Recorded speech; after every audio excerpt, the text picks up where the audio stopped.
It's time for the Matt Lecroy Show on Fox Sports 1460. Brought to you by the Holiday Inn Middletown. Now with today's show, here's Terry Byrom. Here we are with a Saturday night edition of the Matt Lecroy Show before Game 2 of a 3-game series with the Bowie Bay Sox. And last night, Matt, the recipe that you've used the last couple of weeks held true. Scored early, good pitching, held on late. Yeah, Bostic got us on the board early with that 2-out, 2 RBIs and big hit. And I thought we pitched really good. Our bullpen was outstanding again, and our defense was really clean. So that's a good recipe to win some ball games. So hopefully we continue to play well. And now to within a game of 500. Yeah, I mean, we try to go out and win each series from here on out, and hopefully if we can do that, we'll be playing some meaningful games in August and hopefully some extra ball games in September. You had a roster move today? Yep, we sent Webby on a DL, and then we're going to activate Cutter Dykstra. So Cutter will be active for this series.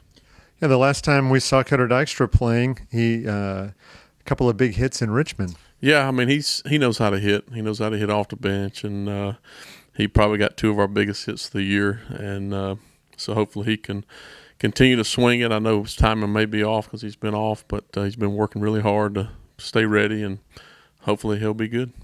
Lucas Giolito started last night and won the ball game and pitched 5 pretty good innings, just labored through a couple of the innings to a high pitch count. Yeah, I mean, he battled. His fastball command's still just a hair off, but, he's making better pitches with his fastball. He's a little bit more consistent than he was early. Breaking ball and changeups have been real good. So hopefully he continues to have his confidence grow each and every time he goes out. And, hopefully he can put some guys away early so they don't run a pitch count up. But you got to tip their hat to Bowie. They did a nice job of working him and getting him out of the game. Changing gears now. There was a theme that you told me about at the beginning of the season, and fans here at the ballpark will see a white wolf on the video board occasionally. Talk about the white wolf. Tell us what that's all about. Well, the white wolf is, is feeding positive energy, thinking really good thoughts, pulling for one another, and I think that's just symbolic.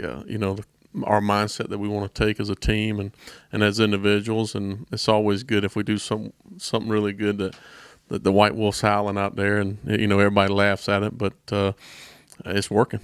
Is that a Nationals organization, or is that something that you guys came up with here in Harrisburg? Well, we have a guy who's our mental coach, and he travels around, and he gave us some information in spring training. He met with all the teams, and it's one of the things talking about the good wolf, and we kind of just ran with that little white wolf saying and at the end of spring training, and it's carried on the season, and now the front office and putting it on the big screen so the guys are having a good time with it. Last question again is more away from the actual games. Every day, folks don't get to see this, but you chat with your team down on the field before things get started for batting practice. What is it that you talk about on a daily basis? Well, sometimes it's just nothing.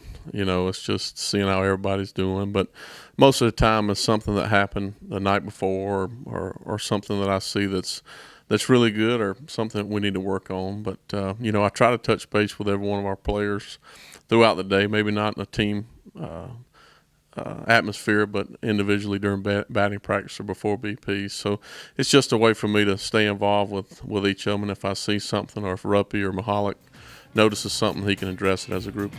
All right, man. Thanks a lot. You got it.